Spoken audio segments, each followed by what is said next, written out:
الحمد للہ نعبدہ ونستعینہ ونستغفر بہ ونعوذ باللہ من شرور انفسنا ومن سیئات اعمالنا من یہد اللہ فلا مضل لہ ومن یضلل فلا ہادی لہ اما بعد اعوذ باللہ من الشیطان الرجیم بسم اللہ الرحمن الرحیم یا الذین آمنوا کتب علیکم الصیام کما کتب علی الذین من قبلکم لعلکم تتقون صدق اللہ العظیم۔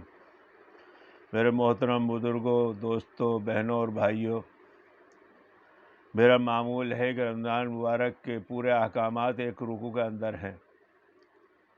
اکثر مساجد کے اندر روزانہ ایک آیت یا اس آیت کا تھوڑا سا ٹکڑا اس کی تشریح کا معمول ہے روزانہ بیان کرنے کا، تاکہ رمضان مبارک کے پورے احکامات ان آیات کے اندر آ جاتے ہیں۔ اسے ایک رکوع کے اندر سب کا سب بیان آ گیا ہے، اسے آج میں شروع کرتا ہوں۔ سب سے پہلے فرمایا گیا یا الذین آمنوا کتب علیکم الصیام، اے ایمان والو تمہارے پر روزے فرض کیے گئے ہیں۔ اللہ تعالیٰ نے روزداروں کو ایمان والا کہہ کر پکارا ہے۔ ایمان والا کہہ کر پکارنا کوئی معمولی چیز نہیں ہے۔ بنی اسرائیل کو ایک مرتبہ براہ راست اللہ تعالیٰ نے خطاب کیا تھا توریت کے اندر، تو اتنی سپریٹی کمپلیکس میں مبتلا ہو گئے اور کہنے لگے نحن ابن اللہ و احبہ، ہم اللہ کے بیٹے ہیں، اس کے اللہ ہم سے بہت محبت کرتا ہے۔ لیکن آپ کو حیرت ہوگی، قرآن کریم میں اللہ تعالیٰ نے 88 مرتبہ ایمان والوں کو براہ راست خطاب کیا، یا الذین آمنوا، اے میرے ایمان والوں۔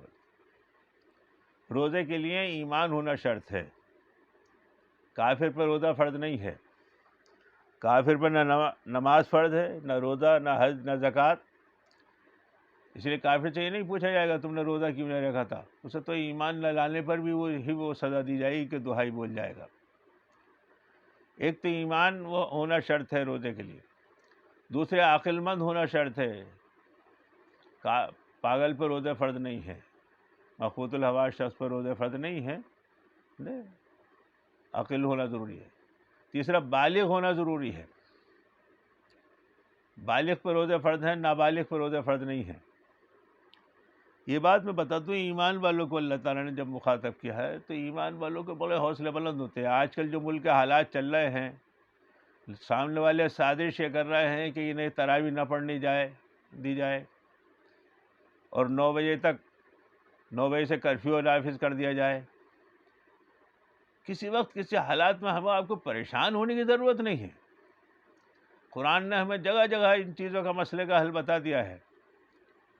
قرآن میں ایک جگہ فرمائے گا الذین قال لهم الناس ان الناس قد جمعوا لكم فاخشوهم، جب لوگوں سے کہا گیا کہ لوگ تمہارے لیے جمع ہو گئے ہیں، سازشیں کر رہے ہیں، فاخشوهم، تمام یہود و نصارہ مشرکین مکہ سب کا سب یکجا ایک ساتھ جمع ہو گئے تھے ایمان والوں کے خلاف، اور لوگوں نے انہیں آ کے اطلاع دی وہ تمہارے اوپر خلاف جمع ہو گئے ہیں، ان سے ڈرو۔ قرآن کیا کہہ رہا ہے؟ وَزَادَهُمْ ایمانا، ان کا ایمان اور زیادہ ہو جاتا ہے۔ میرے دوستو، جب اس طرح کی سازشیں کی جائیں کہ انہیں تراویح نہ پڑھنے دی جائے، انہیں دینی اعمال نہیں کرنے دی جائیں، تو اس کے خلاف ہمیں اور آپ کو بھی محاذ بنا کے کھڑا ہو جانا چاہیے۔ وہ کیا محاذ بنائے؟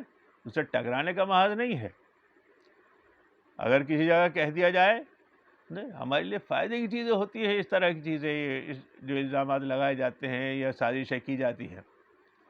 اور لاک ڈاؤن میں اتنی شادیاں ہوئیں بغیر جہیز کے، بڑی شادی ہوئی، اگر اس نظر سے دیکھا جائے تو ایک بڑا سکون کا وہ ہوا، ہزاروں شادیاں بغیر جہیز کے اور بغیر ہنگامے اور رسومات کے ہو گئی۔ یہ جتنی بھی اس طرح کی سازشیں ہوتی ہیں، یہ ہماری ایمان ہم طے کر لیں کہ اچھا ہمیں تو نیکی کمانی ہے، ہم رات بھر عبادت کریں گے، ہمیں گھر میں تم عبادت کرنے سے کس طرح روک لو گے؟ اور ان سب چیزوں کے اندر بڑی خیر ہوتی ہے۔ اب جب ہمیں کوڑھن ہوگی دل کے اندر ہے، ہم مسجد میں تراویح نہیں پڑھ سکے یا ہمارے اوپر پابندی لگائی جا رہی ہے، یہ جو جذبات ہوتے ہیں انسان کو ہزاروں گنا فائدہ دے جاتے ہیں۔ امیر معاویہ رضی اللہ عنہ کے بارے میں آتا ہے کہ ایک دن تہجد کو جب وہ جاگنا چاہا تو شیطان نے ان کی ہوا کرنی شروع کر دی، جس سے ان کی تہجد کی نماز چلی گئی۔ دوسرے دن کو دیکھا کہ ایک شخص انہیں جگا رہا ہے کہ اٹھیے معاویہ اٹھیے نماز پڑھ لیجئے تہجد کی. امیر معاویہ نے دیکھا بالکل اجنبی آدمی میری خواب گاہ میں، انہوں نے ہاتھ پکڑ لیا. اس نے کہا کون ہو بھائی تم؟ تمہیں پہلے نہیں دیکھا. ارے کیا مطلب آپ کو نماز کے لیے جگہ رہا ہوں، نماز پڑھ لی. انہوں نے نہیں میں نہیں چھوڑوں گا، پہلے یہ بتاؤ تم کون ہو. انہوں نے میں جیسے شیطان ہوں. ارے شیطان تو نماز چھوڑواتا ہے، تم مجھے نماز کے لیے جگا رہے ہو. تو اس نے کہا دراصل بات یہ ہے کل میں نے تمہاری تہجد کی نماز چھوڑوا دی تھی، تم دن بھر اتنے روئے کہ اللہ تعالیٰ نے 1000 تہجدوں کے برابر ثواب دے دیا. میں تو سر پیٹ کرے گیا اپنا، سر پیٹ کرے گیا. میں نے آج انہیں جگا دوں کہیں ایسا نہ ہو آج پھر ان کی چھوٹ جائے اور 1000 تہجد کا ثواب مل جائے، 999 تو کم سے کم ہو ان کی. تو یہ تو وہ ہے پھوکوں سے چراغ بجھایا نہ جائے گا. جتنا سازشیں کی جائیں گی، جتنا دبایا جائے گا، اللہ تعالیٰ اتنی دل کے اندر ہمارے جو کڑھن جذبات ہوں گے، اس سے اللہ تعالیٰ 1000 گنا ہمیں ثواب دے گا. اور مایوس ہونے کا نہیں. جب ان سے کہا گیا لوگ تمہارے لیے جمع ہو گئے فزادہ ایمانا، ایمان ان کا اور زیادہ ہو جاتا ہے، جو ایمان ہمیں مطلوب ہے. تو میں عرض کر رہا تھا کہ روزے کے لیے ایمان ہونا ضروری ہے، عاقل ہونا ضروری ہے، بالغ ہونا ضروری ہے. نابالغ پہ روزہ فرض نہیں ہے. لیکن نابالغ کے بارے میں ایک بات میں عرض کر دوں، کوئی نابالغ بچہ روزہ رکھنا چاہے تو آپ اسے روزہ رکھوا دیں، منع نہ کریں کہ نہیں تم چھوٹے ہو.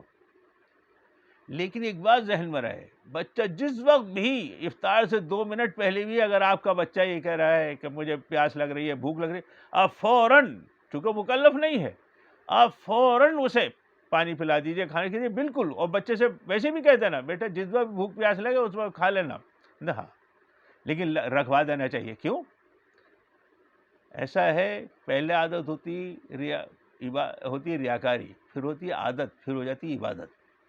7 سال کا بچہ ہے، کہا گیا 7 سال کے بچے کو روز نماز کو کہیے. 10 سال کا بچہ نماز نہ پڑھے تو اسے ڈنڈے سے خبر لیجیے. اب بھی اسے فرض نہیں ہے نماز، لیکن بقول امام غزالی رحمۃ اللہ علیہ کے کہ شروع میں ریاکاری ہوتی ہے عبادت. یہ بچہ کبھی ادھر دیکھ لیا کبھی ادھر دیکھ لیا، 10 سال سے 15 سال تک عادت بن جاتی ہے. پہلے ریاکاری، پھر عادت، پھر جب بالغ ہو جائے گا پھر عبادت ہو جائے گی. اسی طرح بچہ آپ کا اگر چھوٹا آپ کا روزہ رکھنے کو تو رکھوا دیجیے اسے، لیکن جس وقت بھی وہ پانی پینے کو ہے. انہی چیزوں سے بڑی رسومات پیدا ہوتی ہیں. مسئلہ کیا ہوتا ہے، ہم پہلا بچے کو روزہ رکھوائیں گے تو روزہ کشائی کرائیں گے. بھئی روزہ کشائی کی شریعت میں کوئی جگہ نہیں ہے. اور جو چیز بھی رسول کے سنت کے مخالفت میں یا خلاف یا سنت میں نہ پائی جاتی ہو، وہی چیز جب ہوتی ہے تو اس میں کچھ نہ کچھ بگاڑ ضرور پیدا ہوتے ہیں، اس میں کچھ نہ کچھ بگاڑ ضرور پیدا ہوتے ہیں. اس کی میں 2 مثالیں آپ کو دے دیتا ہوں. سیتاپور کے ایک دیہات میں ایک چودھری صاحب نے، یہ تقریباً 60-70 سال پرانی بات ہے، مولانا عبدالواحد دریابادی رحمۃ اللہ علیہ واقعہ لکھا تھا. ایک چودھری صاحب نے بچے کی روزی کشائی کرائی.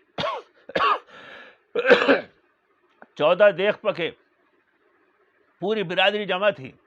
اس زمانے میں نہ ہوا تھی، نہ لائٹ تھی، نہ پنکھے تھے، نہ برف وغیرہ تھا، مٹی کے گھڑے ہوا کرتے تھے. 12 بجے بچے کی طبیعت بگڑنی شروع ہوئی. یہ ہوا رہی یہاں تو پوری برادری میں ناک کٹ جائے گی، 14 دیگ پکے ہوئے ہیں. رفتے رفتے بچہ چلاتا رہا، ڈاکٹر آ گئے، طبیب آ گئے، انہوں نے بھی کہا روزہ توڑوا دیجیے. ارے نہیں صاحب ہماری ناک کٹ جائے گی. افطار سے 2 منٹ پہلے بچہ اٹھا اور ایک گھڑے سے جا کے چپٹ گیا، اس کی روح پرواز کر گئی. مولانا عبدالواحد دریابادی لکھتا ہے او دنیا والے لو، وہ چلا گیا دنیا سے. دنیا والے لو 14 دیگ اپنے پاس رکھو، رسومات تم اپنے پاس رکھو، میں جا رہا ہوں آخرت میں اور جا کے پوچھوں اب یہ ذنب قتلت، مجھے کس جرم میں قتل کیا گیا.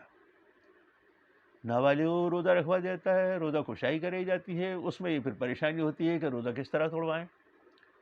اور ایک دوسری پریشانی ہوتی ہے، ہمارے ایک بڑے بھائی مراد آباد میں رہتے، ایک مرتبہ ایک صاحب بولے کہ وہ ہمارے بچے کی روزہ کشائی ہے، آپ تشریف لائیے گا. بھائی بولے ٹھیک ہے. وہ کہ ہم جب پہنچے تو افطار کر کے تو مسجد چلے گئے. وہاں اس کے بعد جب کھانا کھانے کے لیے آئے تو ہم نے سوچا چلاؤ بچہ ہے، اس کی حوصلہ افزائی کے کچھ پیسے دے دیے جائیں. ہم نے ایک صاحب دیکھے بیٹھے 25-26 سال کی عمر کے، اور ان کے ہار پھول پڑے ہوئے. بولے تو ہم سمجھے شاید یہ کسی نے بچے کے ساتھ ساتھ بچی کے والد کے گلے میں بھی ہار پھوٹ ڈال دیا. تو انہوں نے پوچھنے لگے وہ پپو کہاں ہیں آپ کے جنہوں نے روزہ رکھا؟ بولے یہی ہیں. بھائی بولے لا حول ولا قوت، اس عمر میں انہوں نے پہلا روزہ رکھا. کیا بتائیں، جب سے بچہ بالغ ہوا ہے حالات ہی نہیں ہوئے روزہ کشائی کے. اس میں سے یہ تقریباً 10 سال انہوں نے روزہ نہیں رکھا، صرف اس رسم کی وجہ سے کہ رسم روزہ کشائی کرنے کے لیے ان کے حالات نہیں تھے. اب غور کریں، پورے 10 سال روزہ رہنے کے بعد اس طرح کی جو چیزیں پیدا ہو جاتی ہیں یہ بہت بگاڑ پیدا کرتی ہیں.